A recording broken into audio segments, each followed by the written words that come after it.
All right, here we are again. Lawyer Talk off the record on the air. You can check us out at lawyertalkpodcast.com or in all the socials. See, I'm cool that way. We are coming at you with another episode of They Don't Teach You That in Law School. What does that mean? Well, we're talking about stuff they don't teach you in law school. And I've got Troy, my champion law clerk here. And today we have a guest for They Don't Teach You in Law School. Usually what happens is Troy comes up with questions and said, hey, look, we're talking about this in law school. What's really going on in the real world with this? And I give him they don't teach you that in law school analysis. But, you know, one of the things that Troy's been asking me about lately is what does it take to open a law practice? What's the business side of it? And, you know, there's like that whole other thing, you know, it's and when you've got a professional type of business, you've got to, one, learn your profession, and two, learn how to run a business. Neither are easy, particularly when you're doing it for the first time. So who have I brought in? None other than the guy who made it possible for me, Glenn Harper from Harper Plus Accounting. And from the title, you might guess that you're my accountant. Thank you, Steve. Thanks for having me on. And Glenn, Troy, we're going to talk to Glenn a lot about what happens on the financial end of running a business. And Glenn, before we go there, I think I will just sort of share my experience. You know, I was sitting in my office in this very building, my first law practice. I wasn't even a partner yet with Yavich, and you came in, sat at my little glass table, and basically told me I was doing all my taxes wrong. I wasn't. I wasn't. I don't know if I said doing this wrong or that, and he tried to soft sell it to me Yes. in such a way. I was like, "Yeah, you got me. You had me at hello," as they say, and you know, that was probably 30 years ago. at least. That was probably 30 years ago, and you know, it's been sort of a partnership ever since. And my dad once said, look, whether it's a professional business, whether you're just going to be a professional, where you're going to be a responsible adult in the world, find your people and stick with them. And that means your doctor, your attorney, your accountant, your dentist, these people that about your age that you sort of grow up with and come of age with, because that becomes your network of resources. Mm-hmm. And that's what you've been to me. And I think I to you in some ways. So we're going to talk a little bit about what do you do? What's the financial end? But why don't your practice isn't just that. You're not H&R Block. We don't just bring you papers and say, fix it. It's more of an advice and consultation process. So I'll let you talk about your current business form and what you guys are up to over there. Well, thanks for having me on here. Appreciate it. Nice to meet you, Troy. Looking forward to this. There's always fun having these kind of conversations, because at the end of the day, most people, they know what they want to do for a living, but they don't know what it takes to run the show that supports that. So at our firm, you know, what we do is basically there's two components to it. Every client has this if they have a business. One side is we call compliance, these are things you have to do no matter what. You've got to calculate your money in, money out. You got to put into some sort of financial statement. You got to take that data, and then you have to take that and all the other data you get from investments and stocks and bonds and real estate, and you got to accumulate all that, and you got to do some sort of a tax return, and you have some federal, state, local requirements at the business side, at the personal side, and you have to do these things whether you make $1 million, lose $1 million, or break even. That's just a function. You have to do that, all right? No matter what. You're paying your office rent, whether you're in there one day a month or 24/7 for the whole month, you still got to pay it. So this compliance thing is something that has to be done no matter what. And if you don't do those things, then there's some penalties with the federal, state, and local regulators. You know, they can give you, send you all kinds of nasty letters and things of that nature. So you want to make sure that's done. That's one part of it. But the next part of what we do is we call it our advisory side. And that's the how and the why and the shortcut and the value add and the knowledge transfer, which is like, what does that all mean? How do I run a business? What tax saving strategies are there? And that advisory is broken in these two buckets. One bucket is operations, like, well, how do I account for my money going in and money out? What should I look for if I'm profitable or not? Or what should I do with operations? How do I pay some with a W-2 or a 1099? Just, how do I even write my tax check? How do I even run a payroll? What does that even look like? So that's we'll call it the business operations side. And then the tax efficiency side is like, well, what type of entity should I be? Should I be an LLC, an LPA? Should I be a sole prop? Should I be a partnership, an S corp, a C corp, blah, blah, blah? What should I be? And inside of that, how do I take all this data based on what we think is going to happen and create the perfect tax scenario where we're not paying any more tax than we legally obligated to do? And so it's the planning side of reverse engineering all these things. So you want to go hang up your shingle. That's awesome. But what does it have to happen behind the scenes? All right. And so that's what we do. Like the whole package. Yes. I mean, all of that sounds like you've just used a vocabulary that most people don't know. You've talked about things that most people don't think about, and you provide a service that sort of solves that. But from Troy's standpoint, Troy, you're going to finish law school and say that you just say, look, I'm going to be a lawyer and I'm going to be Ranson. Is it Ranson R. Stoddard, attorney at law? You don't even know that because you're too young, but we're talking about a great old Jimmy Stewart and John Wayne movie. But anyway, you're going to hang out your shingle and you're going to be a lawyer. And boom, now so you go rent yourself a little office for $500 a month. What does he need to worry about now? Oh, the list is long and distinguished. The first thing you have to do is you got to decide what kind of entity am I going to be. All right. And before you decide what that is, you have to do some projections, or what does this look like in the future? How much money do I think I'm going to make? Like if I'm going to bill out, $200 an hour, and I'm going to work, and I think I can bill out 20 hours a week. How much money will I probably bring in? And then you have to say, well, how much money is it going to cost me to run my business? You have to make your list. Well, I got to pay rent. I got to pay utilities. I got to pay my cell phone bill. Got to get my legal education. I got to get all my continuing education books that I have to look on real good on my wall. Now it's probably all digital, but back in the day, you remember you had volumes of books on the wall. Right. Yeah. Volumes. And then you got to figure out, well, I got to have I'm going to probably pay some court costs, advanced things. I've got to do all these things that I have to pay. And then you have to say, well, how much money do we need to live on? Okay. Like, well, how much do I need to pull out of a company a month to pay my bills at home? So now I got to go home and figure out what does it cost me to operate at home. I got to pay my student loans probably, because everybody has to pay those. Unfortunately. Rent, utilities, car payment, insurances. So you have to reverse engineer it. What are my uses of cash to kind of break even at home? Well, that's what I got to pull out. And if you say, well, I'm making up a number, I need $5,000 a month to pull out.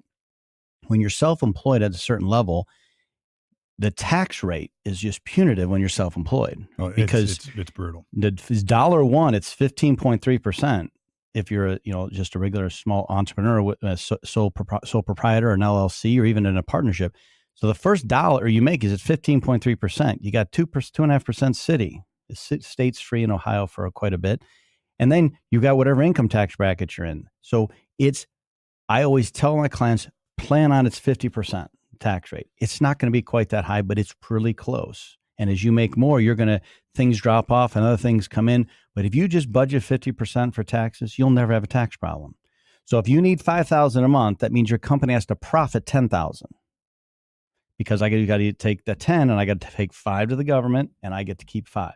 Everybody's going to say that's too much. It's just, trust me, if you use that number, you'll never have a problem.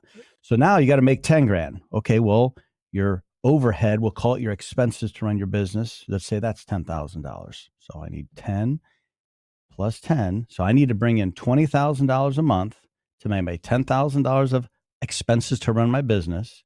I only give Uncle Sam $5 grand, and I'm left with 5 to pay my bills. That's to break even.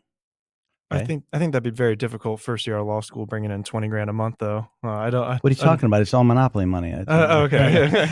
Well, look, it's just the analogy, but the numbers don't matter. Right. It's just the ratio is what I'm trying to show there. So let me translate some of this and tell you, I can only plug it into my experience, particularly working with Glenn. After maybe a year, the first year of my partnership, there was a guy named Eric Yavich, God rest his soul.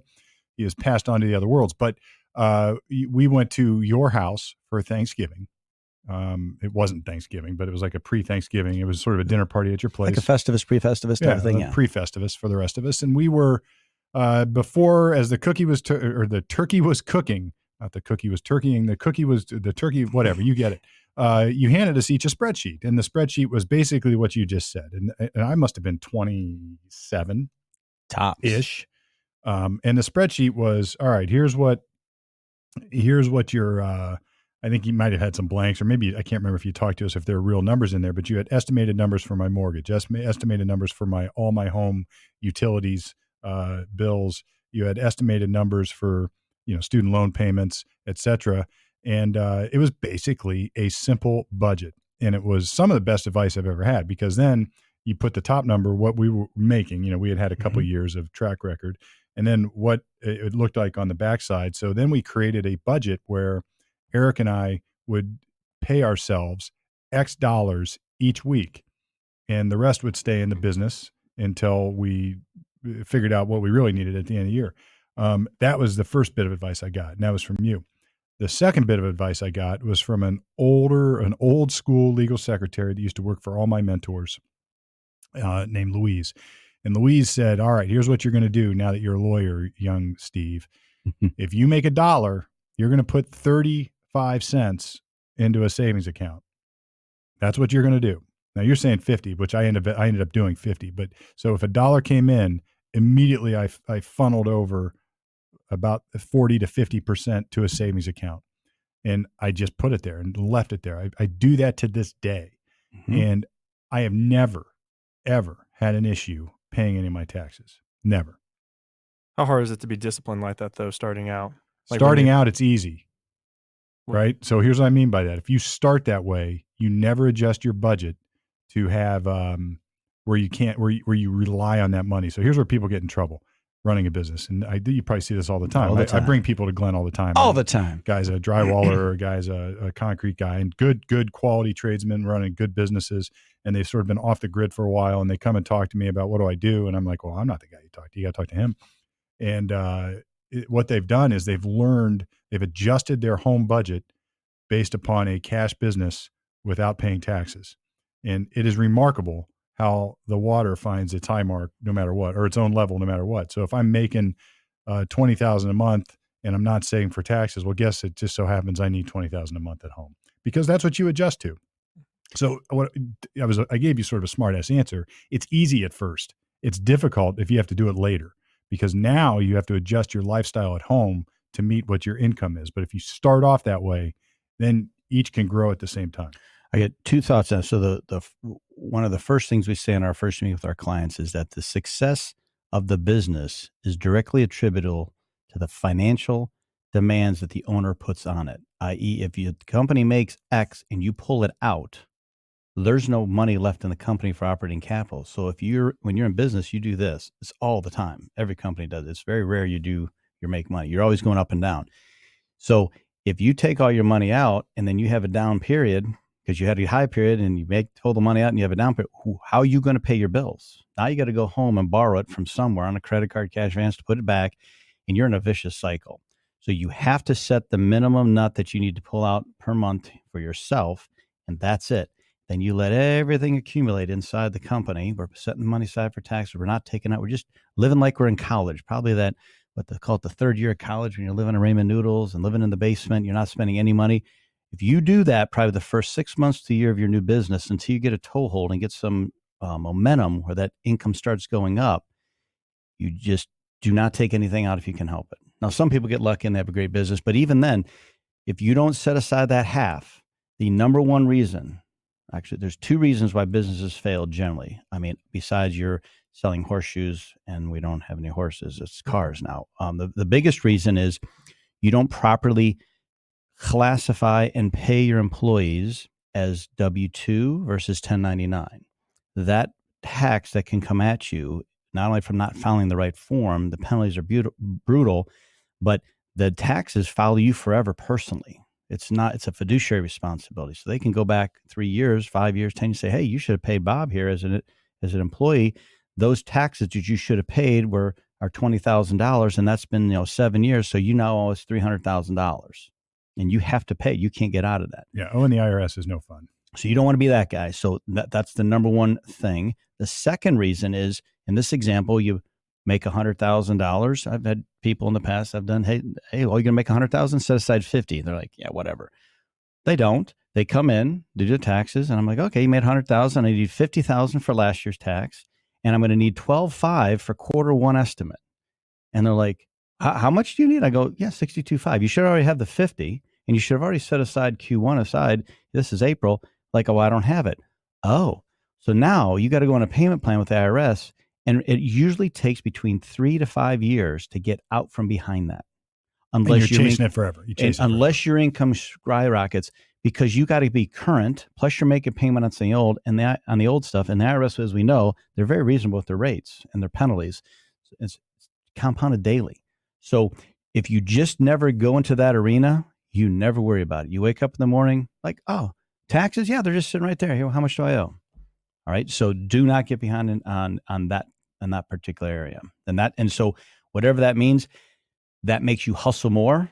If you're like, again, you're thinking, oh, I only need 10,000 a month to do it. No, you need 20 or 5, whatever the number is. And let me tell you, as somebody who did this starting out, and I get it. There's a lot of people your age just say, well, you can't, it's all different now. It's all changed. I don't think it has changed very much. I really don't. Because I watched other people try to do this. Now, everybody goes in and they hang out their shingle, and the first thing they do is they go buy a real fancy desk. And then they buy the most expensive computer. Now, computers have come down in cost, so it's actually easier for you in some ways. Back in the day, that was a nut. Yeah, it was a pricey thing. And how much was one back in the day? The same as it is now. Oh, but it was obviously, I mean, dollar for dollar. Wow. Maybe even a little more dollar for dollar than what you would pay now. So now, like a laptop, you couldn't buy a laptop. A laptop back then would have been $3,000, $2,500. Holy crap. For a good laptop. So we didn't have that luxury. It's like topping in now. We would buy like a big screen TV is $4,000. Today you can get one for $500. That's flat screen. So, and you know, I'm talking dollars 30 years ago. So, you know, there's to add 50% for inflation at least anyway. So you've got some of the stuff is easier for you. You don't need servers. You don't need, you got the cloud. You got the cloud, and you can sign up for some of these services, et cetera. Other stuff has gone up, but you know, people would go in and the first thing they do, they're a lawyer, so they buy the fancy watch. They're a lawyer, so they get the fancy car. They're a lawyer, so they get they go immediately to buy the most expensive suits or whatever it is. I didn't do any of that. I mean, look, I didn't come dressed in overalls, but I didn't go buy the most expensive stuff. I rented my first desk for $100 a month at Aaron's Rents and Sells Furniture, and until I could store up enough money to go buy one. I don't even know if you actually had a desk when I first came over and saw you had papers all over the floor. I did. It looked like a bomb went off. I was like, did. oh, this is going to be fun. I did. Mm-hmm. And I didn't need fancy space, and I cut deals with lawyers to make things happen. And I didn't live that way for a very long time, but I did live that way because I was scared to death of not being able to pay my bills. And every dollar I made, 30, 40, 50 cents went into a savings account. And then year one, when I needed to pay my taxes, this is even before I met Glenn, when I needed to pay my taxes or my estimates like you're talking about, I just wrote a check. I transferred the money, I wrote a check, and that was that. Now, back then you had to go to the bank and transfer the money. It was a little bit different, but I transferred the money and I wrote a check. Today, it's easier because you don't need a landline. You've already got a cell phone.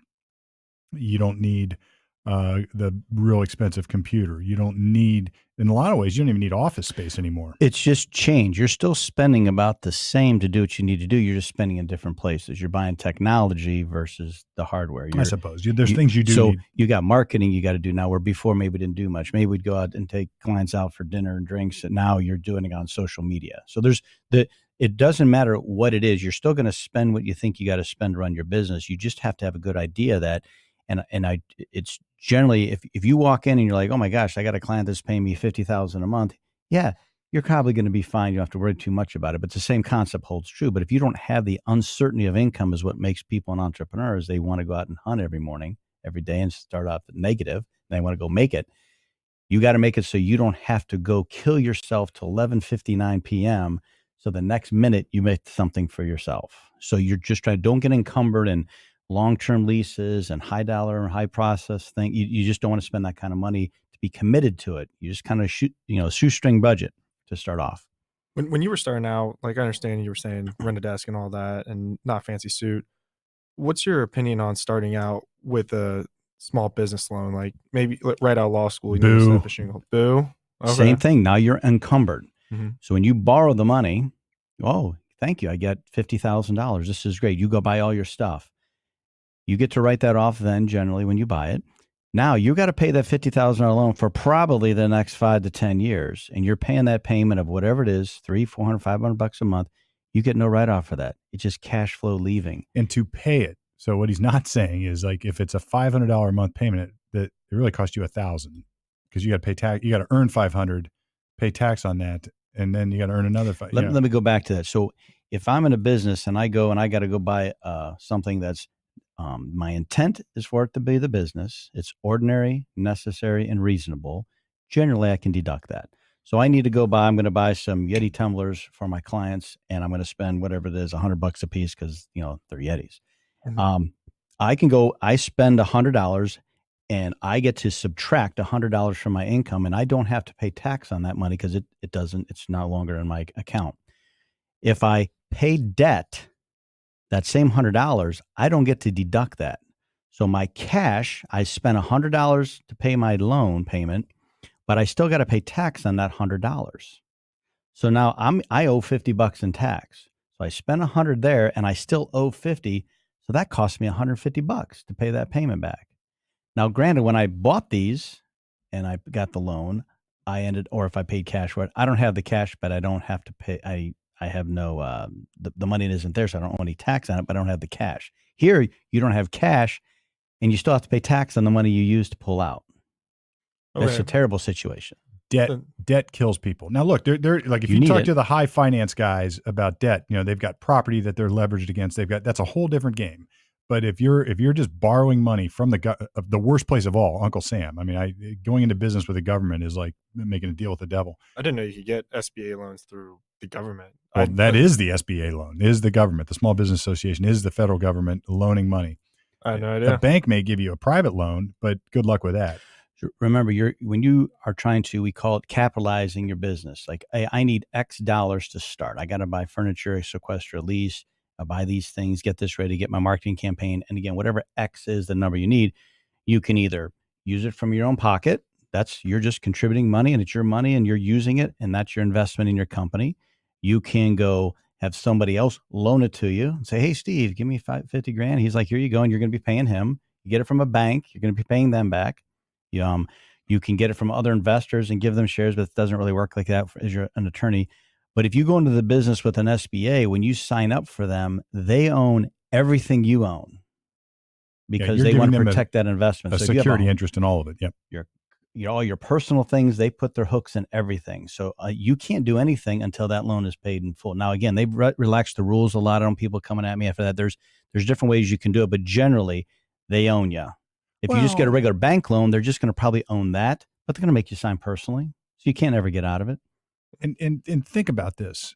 What do you, when you have money like that, if the SBA gives you $50,000 to go buy stuff for your business, you're going to find a way to spend $50,000 to go buy stuff for your business.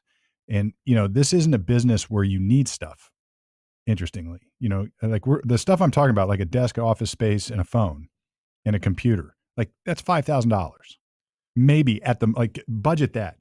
You don't need a fancy office. You don't need a car. You don't need any of this stuff. Now, if it's a manufacturing business where you're trying to capitalize on equipment and you want to go buy a press or you want to go buy a bulldozer because you got an excavator business, that might be a little different scenario to start a business. You don't need that as a lawyer. You just need your mind. I think that like more on the area I want to get a loan for. I'm not saying I would, but I'm just saying these are great questions. But like, I think a lot of problems with people in law school is they think they're going to get their degree, they're going to walk out, suit on, and they're just going to be handed cases. If you're setting up your own shingle, cases aren't just flooding to your door. In my head, an SBA loan would help pay for marketing, a website, like stuff that actually would help bring in. I would suggest. All right, well, fine. So now go ahead. So you're going to evaluate on yourself and with your team and whoever's helping you with that to figure out what the best option is.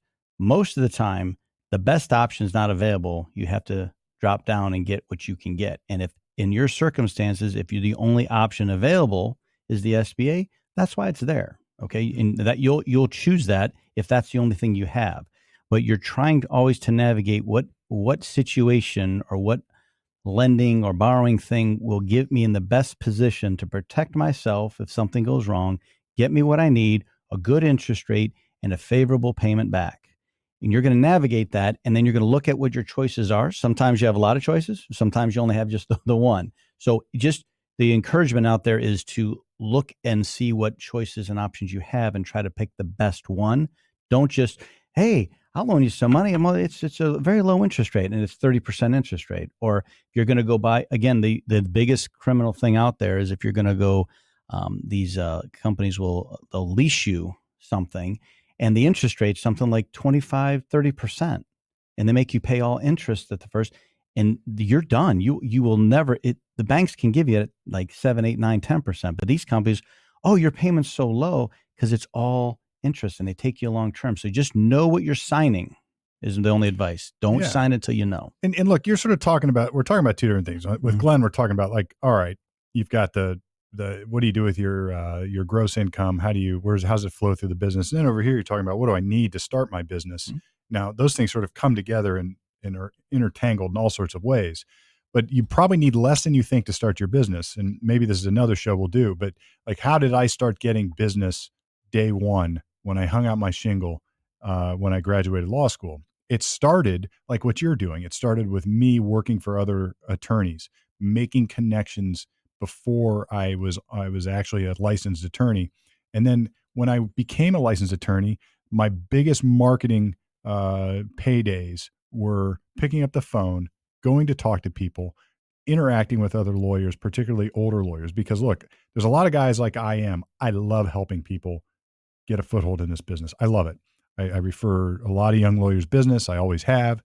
I work with people. I help people. I associate with people, and that's going to have a far more longevity than spending dollars online to market.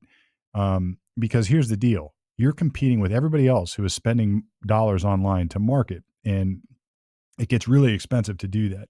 And when somebody picks up the phone and says, "Hey, look, I want to hire you. Tell me a little bit about yourself," and you say, "Well, look, I've got this fancy website and I've been doing this for about 2 weeks." Well, they're going to call the guy up the street and he's going to say, "I got this fancy website and I've been doing it for about 10 years," and they're going to be at the same price because they're spending the same. You can't compete in that world. So if you're coming out of law school and you think that you're going to go buy a website, create a fancy marketing scheme and kill it, and you're going to borrow 30, 40 grand to do all that, good luck. It's not going to happen. Everybody's doing that.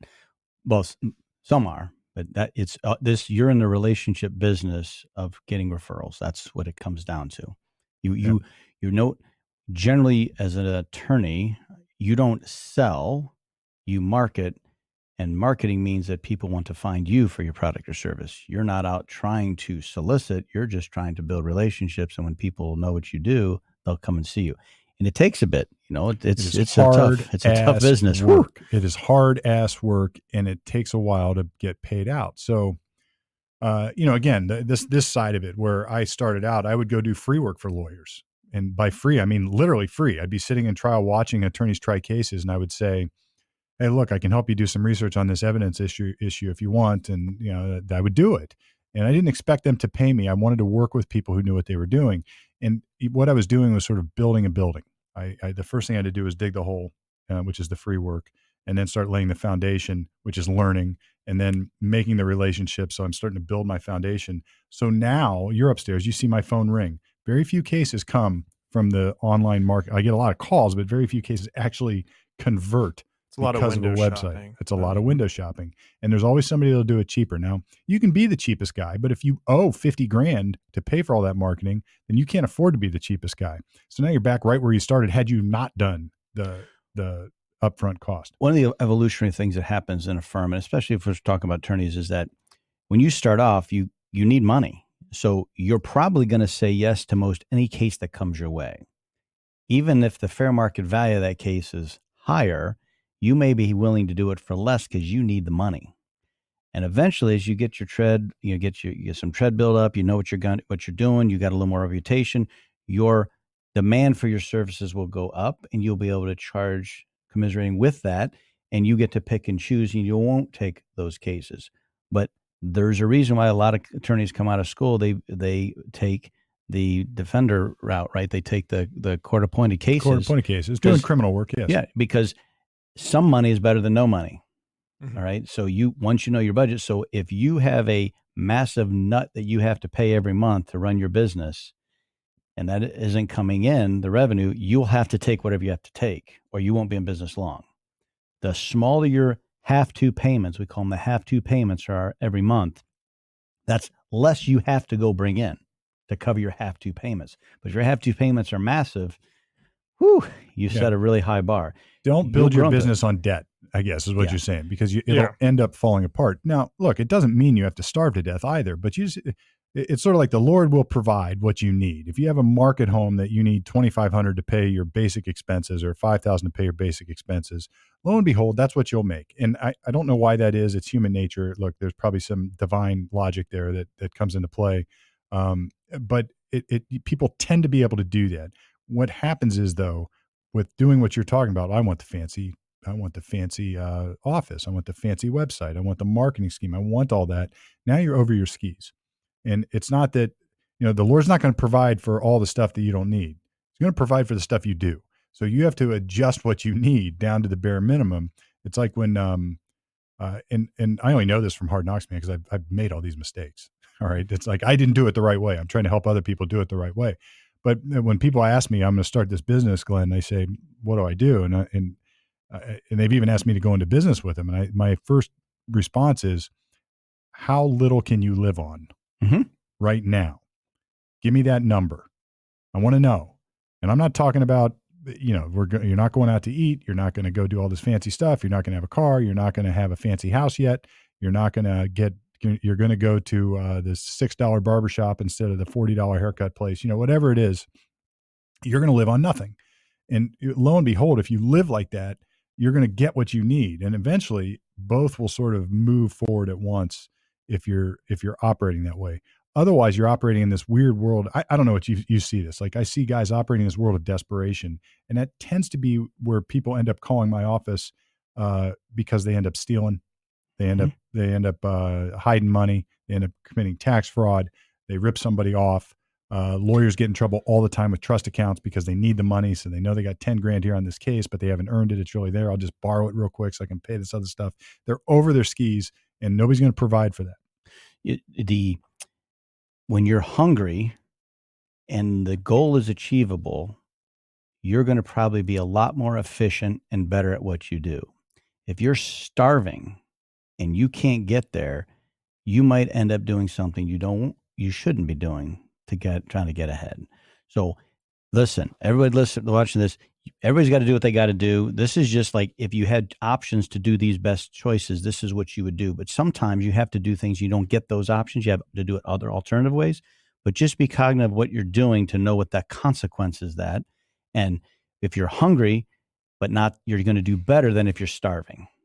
All right. You don't want to be desperate. Right. You want to be hungry, but not desperate.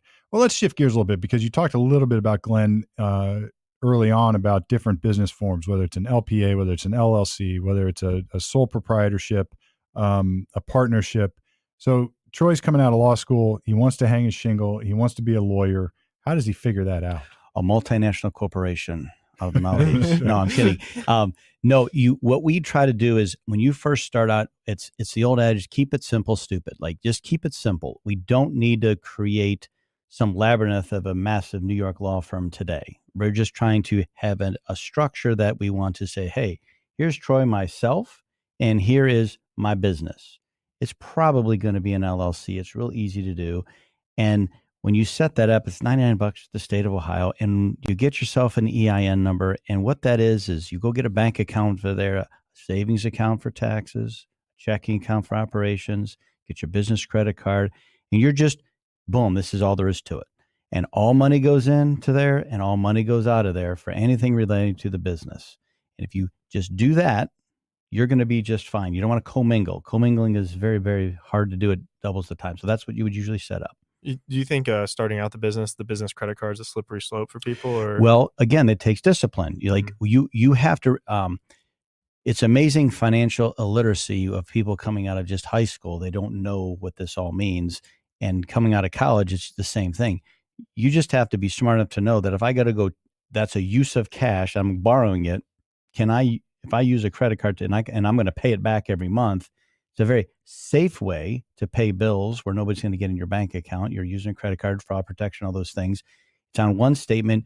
You're going to charge up. Listen, I think my bills are $5,000 a month. I charge $5,000 on my credit card. I'm going to pay my $5,000 bill. I don't really have debt. It's just a way to pay bills securely and safely. Okay. I'm not saying you get the credit card and I have 5,000 bills and I charge 30,000 on it. That would be, you could do that if you had to. That's a choice to do it, but now you're paying it back at 25% interest. You don't want that. And I'll tell you, there's been one instance in my entire professional career where I paid for something on a credit card on the business side that I couldn't have written a check for. Only one. And it was when I bought this building and I resurfaced the parking lot.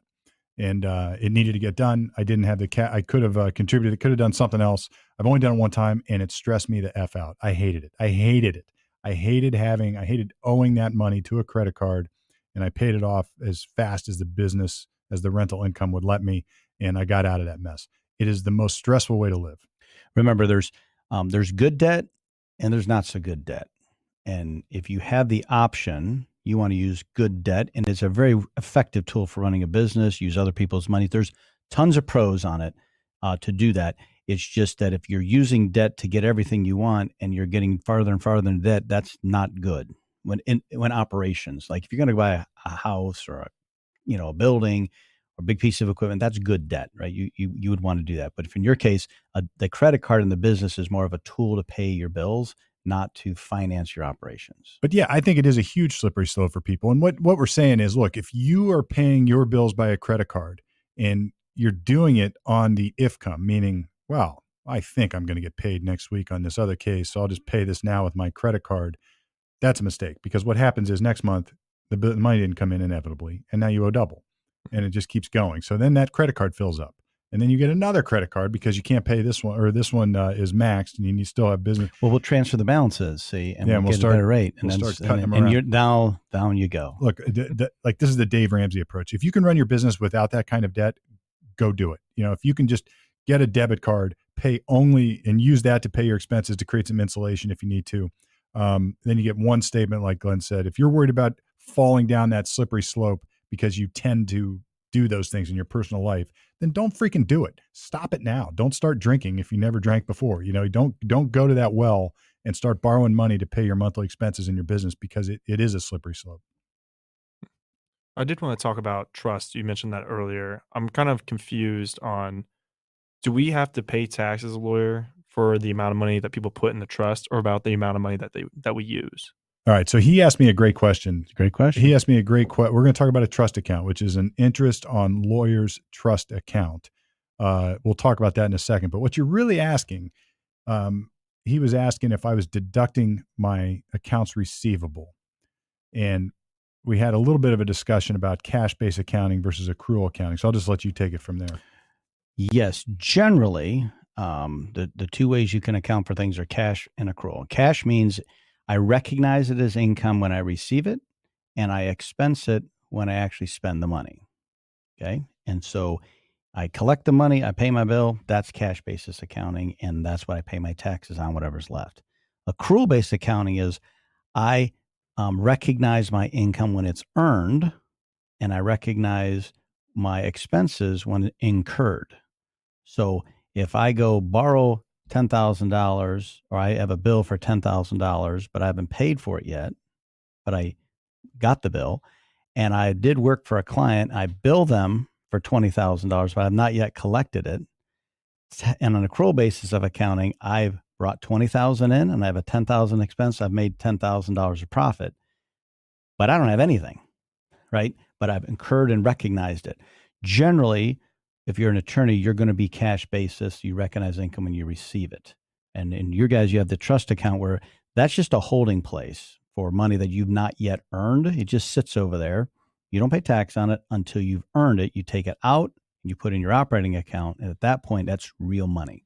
So this money's just in limbo. It's in limbo. It's because it's not technically your money. Escrow means it's not your money. If the client wants it back, you have to give it back. Mm-hmm. So the government says, well, yeah, if you have to give it back, we're not going to make you pay tax on that. We're going to let you set that over there. And I think your state has some rules. Yeah, there are some there are very specific rules about how we operate an IOLTA account. So I'm not allowed to have any of my own personal money in my IOLTA account if I also have client money in there. It's called commingling.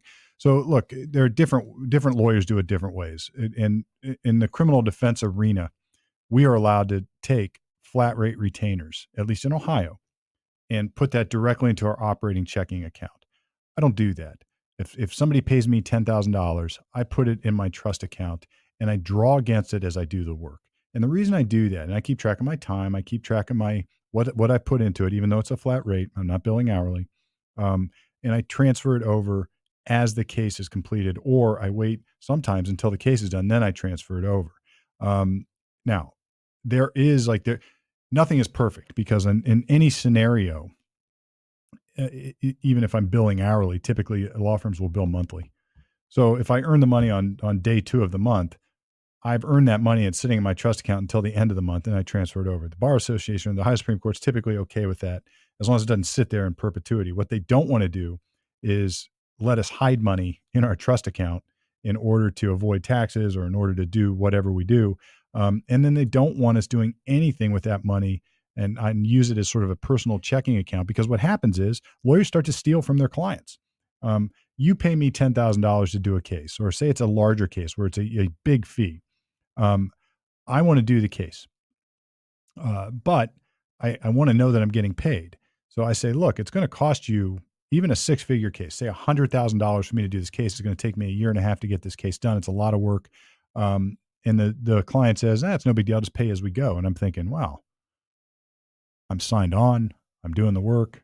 I'm entered my formal appearance as counsel of record. What if my client doesn't pay me?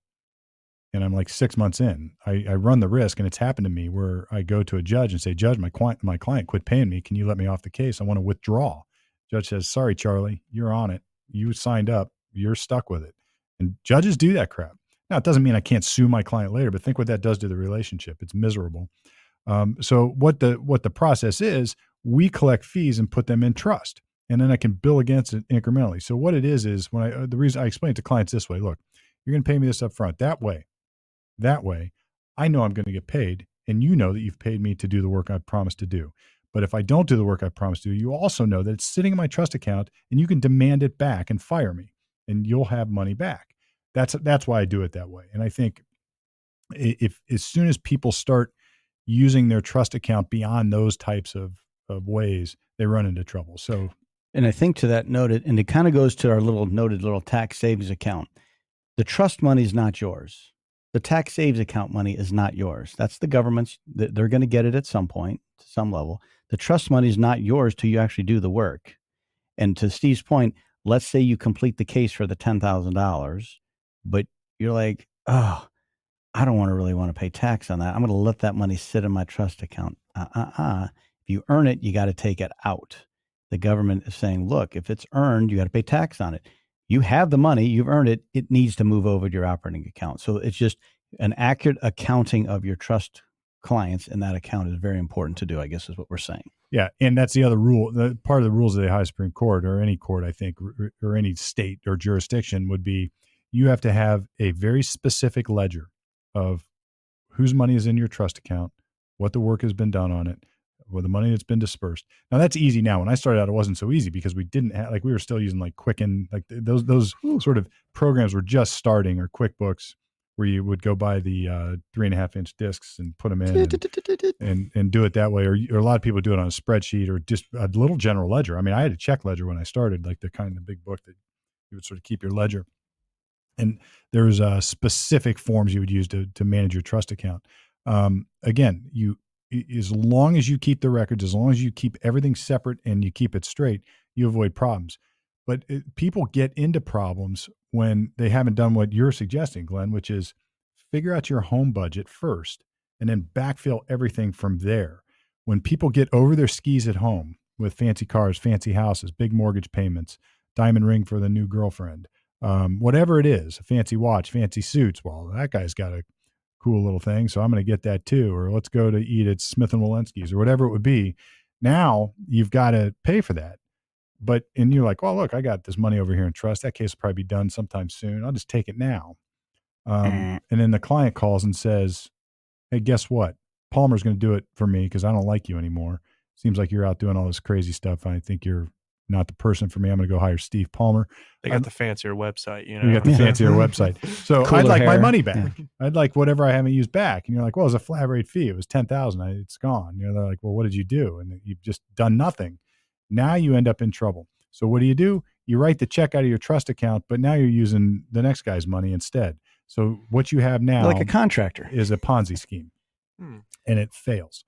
And not only does it fail, you get disbarred for that. One of the number one reasons you see for disciplinary problems with lawyers is stuff like that. But it's always just the symptom. It's always just the symptom from something going on at home. So I know the reality is that if you solicit the advice and you make the commitment to say, I'm going to do things the right way, and then you put in those systems and processes and routines to do the things the right way, you will never get in trouble for doing something the wrong way. You'll always have money for your taxes. Trust account's always cool. Business expenses are business. Personal is personal. You take 90% of the problems of a company, why they would fail and something would go wrong, you take that totally off the table because you're committing to do things the right way. And if you start that way from the beginning, odds are you will continue to do it the right way, because now it's just a habit, is what you do. And you just don't want to deal with that side of your brain with that stress of going, oh, shoot, I just crossed the line. How do I navigate that? I'm probably going to cross the line again. And now here I go. And then now you're wigged out, and it just will not end well. You end up calling Steve to defend you. And it has its rewards. All right. Almost before you even know it, you're going to look over at your savings account and you're going to say, well, look, I've been saving 50 cents on the dollar now for about 3 years, and there's $100,000 in that account. And I haven't had to, because I've hired somebody like Glenn to help me make my taxes efficient. You're sitting on a pile of cash, and then you can do something like buy a building, or you can do something like put a down payment on a house, or then now you do it and you feel good about it when you go home. It's not borrowing money. You're using your money because you've saved it, or you can leverage that in some way. It's like, it doesn't take long to save $100,000. And if you're thinking it does, you're wrong. It really doesn't. You can just put the money aside, set it and forget it, as they say. And you can even put it now. I've changed over. I use a high interest savings account at Schwab or one of those places, and it'll just grow. And remember, it's not what you make, it's what you take. It's what you spend. So if you control your spending and work within, again, I hate the word budget because it just sounds so restraining, but it's just more like work within your means. Yeah, what are we supposed to, what did we plan for to do? And it's going to move a little bit, but if you make it, don't take it, or as little as possible, and it will accumulate. And pretty soon now, you're like, you're not as hungry because the money's there, and you can just go back. Like, I just can do work because I know everything's covered. You don't have to be worried about where's the next check coming from, and just up at night, like, I got to pay rent tomorrow and I have no money. What am I going to do? And remember, in your case, or our case as lawyers starting out, that's not your only worry. You've got to learn how to do the damn job. You got to worry about going to court. You got to learn how to try cases. Honestly. You got to learn how to do the probate work. You got to learn how to handle PI case. Like, you have to learn the work at the same time you're doing this. And if you're doing criminal defense work, add another layer of stress, because we don't get retainers. Like monthly, like what I mean by retainer is like a monthly business client who's paying me every month. Like, we start at zero literally every day. You start negative every day. That's right. So like next year, people love December. I hate it. I mean, look, I love Christmas. I love the reason for the holiday. I love all that on my personal side, but on the business side, I hate it because it creates this pressure in me where I say, man, I did it last year. I did it this year. Whew. Crap. I got to do it again next year. How am I going to do that? And I'm looking at my budget, and it's all out there. I got to make all this money, and I have zero and less than zero because I owe this money because I've committed to paying my people. I've committed to a certain expense structure. Now I got to go earn it. And the problem is, in our line of work, is like, that means we're relying on the phone to ring. Now, if you want to couple that with getting over your skis in your personal life, so you're relying on the phone to ring and you can't pay your personal bills, like, that's trouble. Yeah, that's when your blood pressure goes up. But it's like Saban says, you're entitled to nothing today. You have to start every day as a brand new thing. That's such a great quote. You're trying to make progress and build the blocks and not be encumbered, not spend a lot. Again, there's an adage, if you spend money, you'll make money. That generally is true in a lot of things, but it's got to be the right kind of spend, not just, well, I'm just going to throw some money out there. You will always get a return if you spend your money strategically, if you're smart and with intent and purpose of how you do it.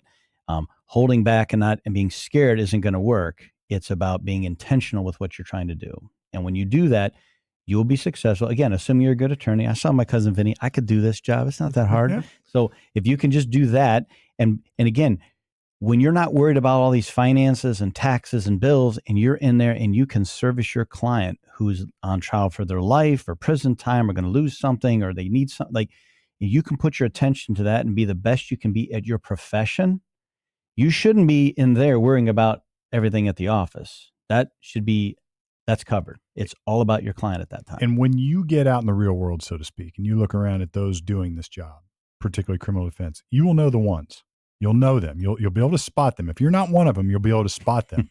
The guys who are wearing the fancy suits, the guys who have got the watches, the guys who have got the car, the guys who have got all the stuff, and they're always hustling. They're always doing. You can just tell that they're over their skis, and you're walking over to court thinking, all right, I got things under control. I'm not living a fancy lifestyle yet, but I got things under control. The lifestyle will come. I promise it does if you do good work. I'll share one little cool story that is inevitably true.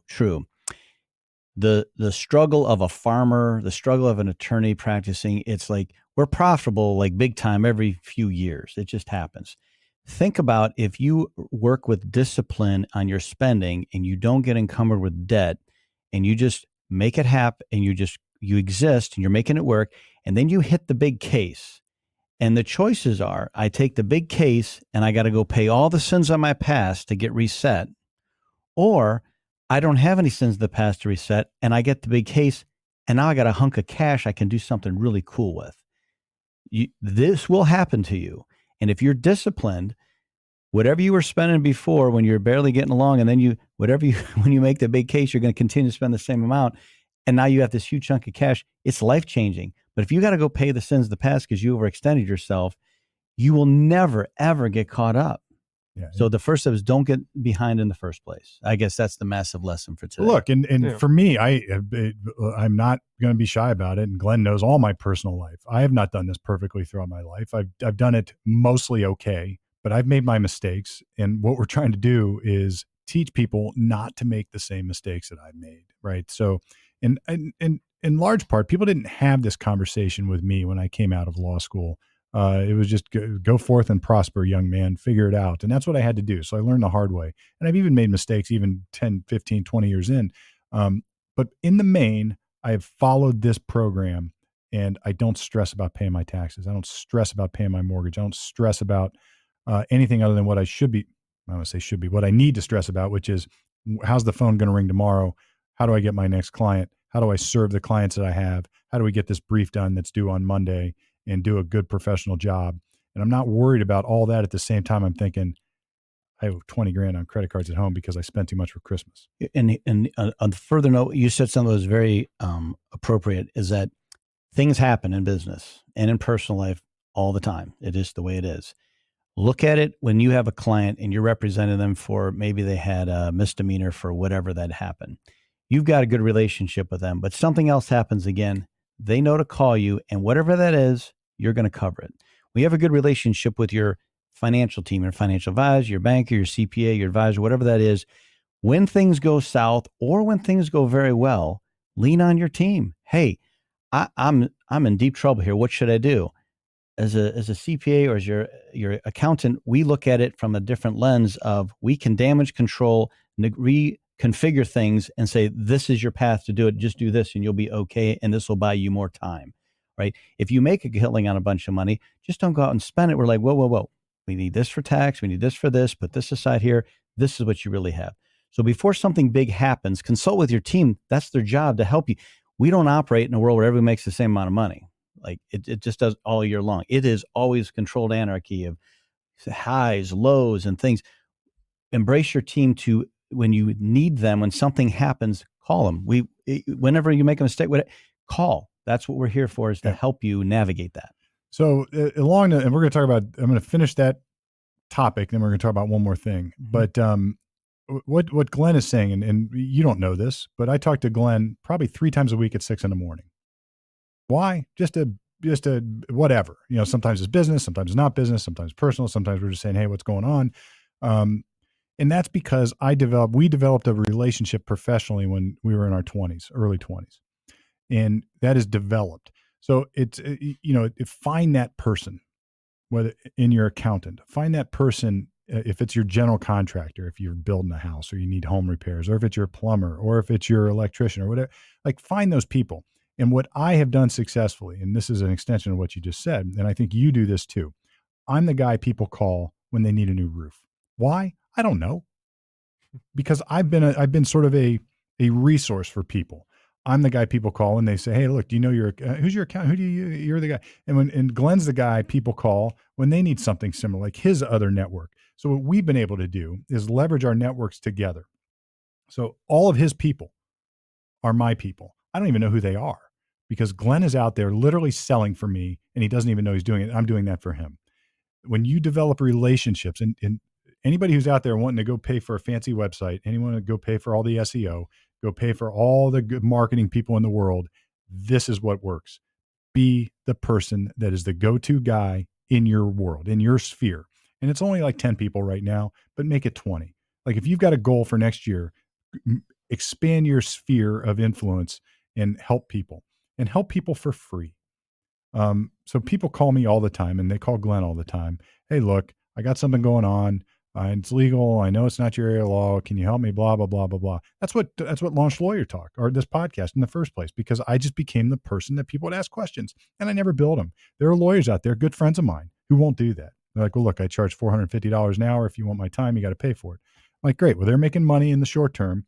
I'm playing the long game. I don't know who wins at the end. It's not about that, but that works for me, partly because our business is referral based. That means that everybody I've helped now, I am the go-to guy for everybody in their sphere. And you need to create, it's sort of like those, I don't know what it's not a Venn diagram. It's like where they're all connected, but you need to be that person. That's more valuable than any of the marketing schemes that we've talked about. I think it's, we're in the service business. You're in the service. You're here to help. And if you generally want to help people, the money will come. If you go out to try to make money and you're not trying to help, you will probably not be successful at it, or you're going to be somebody you really don't want to be. You're here to help. And when you help people, the money will come. You have to have the heart of like maybe the heart of a helper. I don't know if that's right, but you're exactly right. And that is, I have made more money when I'm not worrying about making money. And when I'm worried about making money and I really need it, which is back to this over here, my personal life is out of control, I don't make it. And it's because you're focused on the wrong thing in some sort of subconscious way. But the biggest cases I've had, biggest trials, TV, national, I've gotten zilch on, or close to nothing, or I've lost my ass on. But you look good on TV. But it was, and it wasn't even for that. It wasn't even for the TV. It was because I got linked into a case. I got latched in, and I couldn't give it up because I wanted to win the case, and I wanted to help these people, and I got to know my clients, and I really, I got connected, maybe in a way that's not, you got to be careful professionally with that. But then what happens is you make your money elsewhere. It comes. It just comes. Your money comes. But if you're chasing it, you tend not to find it. It's funny how that is. And remember, you will F up. You will make mistakes, and they're horrible. And you will take them more personally than professionally, because you know you're better. You know you're better, but things happen in life. You got to recover from that. Don't judge yourself on that mistake. Judge yourself on the successes. Try to make amends.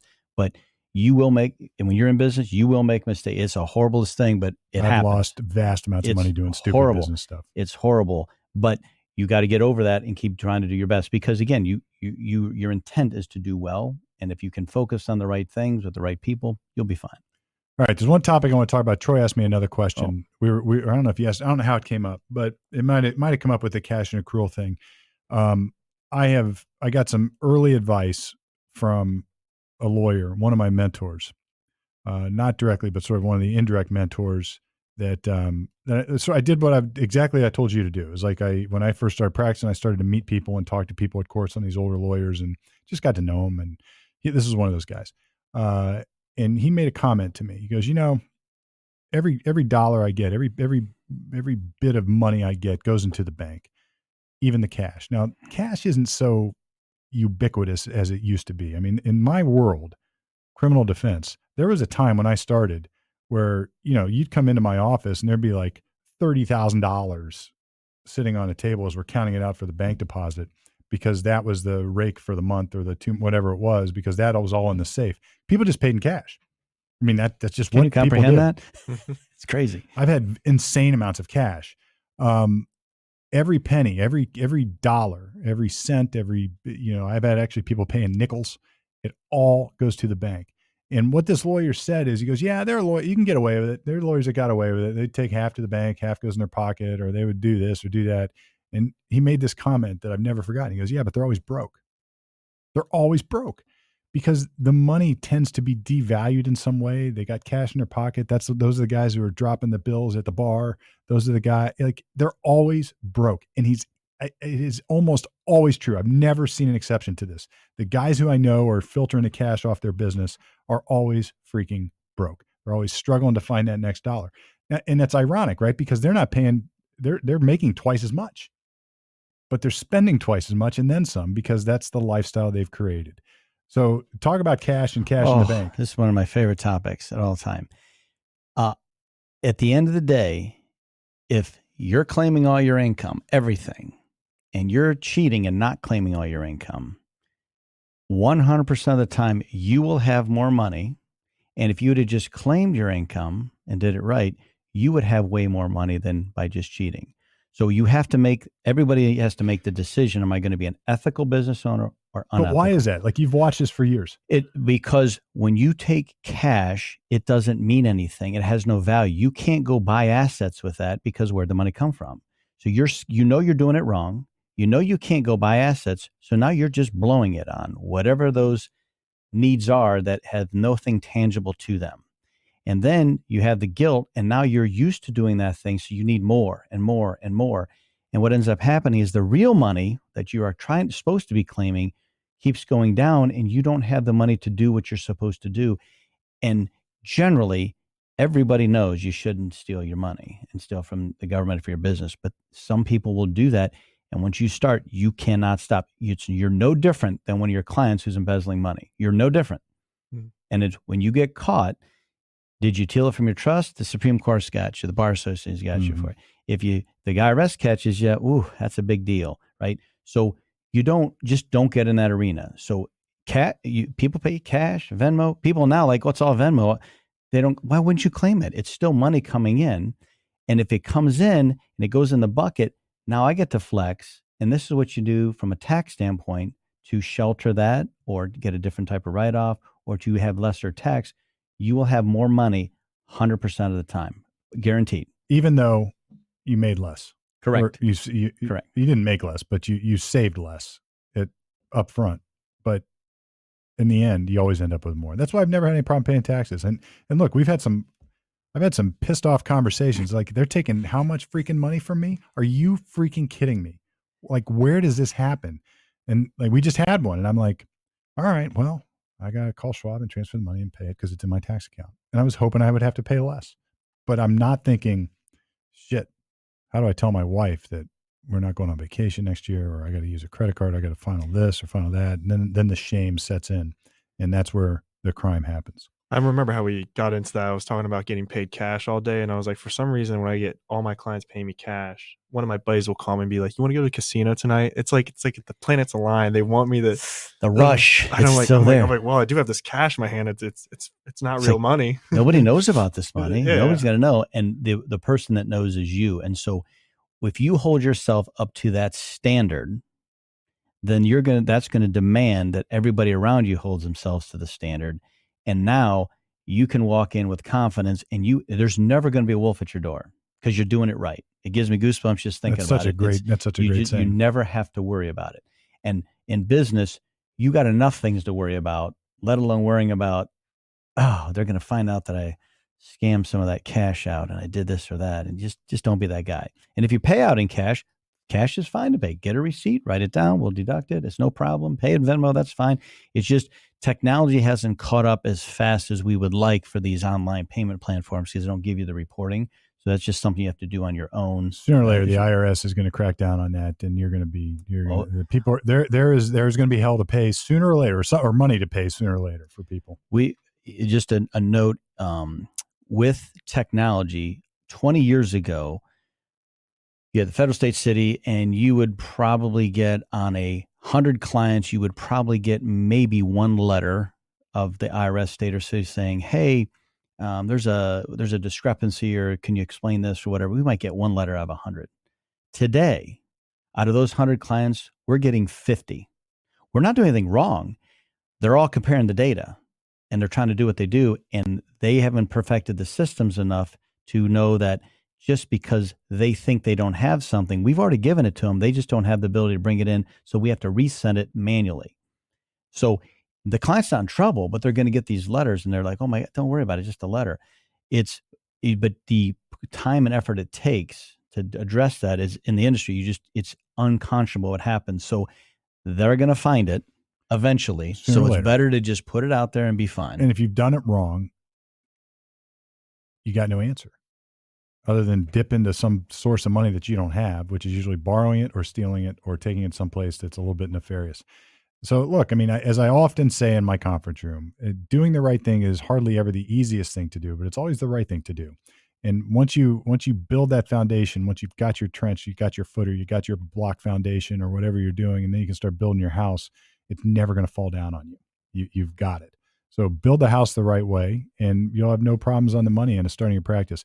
So I think that's a good place to wrap it up. We'll there's a lot more to talk about here on starting a law practice. Tons of things. But I hope this was helpful. So if you're thinking about starting a practice, I hope we didn't scare you. I hope the message was pretty much loud and clear. Don't live beyond your means. Do your business. Start it the right way, and you will succeed. I promise you. It's not that difficult. The only thing that makes it difficult is when you want more money than you have. So this is Lawyer Talk Podcast. They don't teach you that in law school edition. If you've got a question, if you've got a topic, if you're a young budding lawyer, even a college student or anybody who wants to go be a lawyer or you got some questions, check us out. Troy and I will kick it around at the table. And if you got the chops, you can hang with us at the table like Glenn did today. So we are lawyertalkpodcast.com. They don't teach you that in law school, off the record, on the air, at least until now. Hey, Steve Palmer here from Lawyer Talk. Thanks for listening. Hope you enjoyed it. Check us out, all our social media. Like, share, interact, ask your own questions. We're here for you.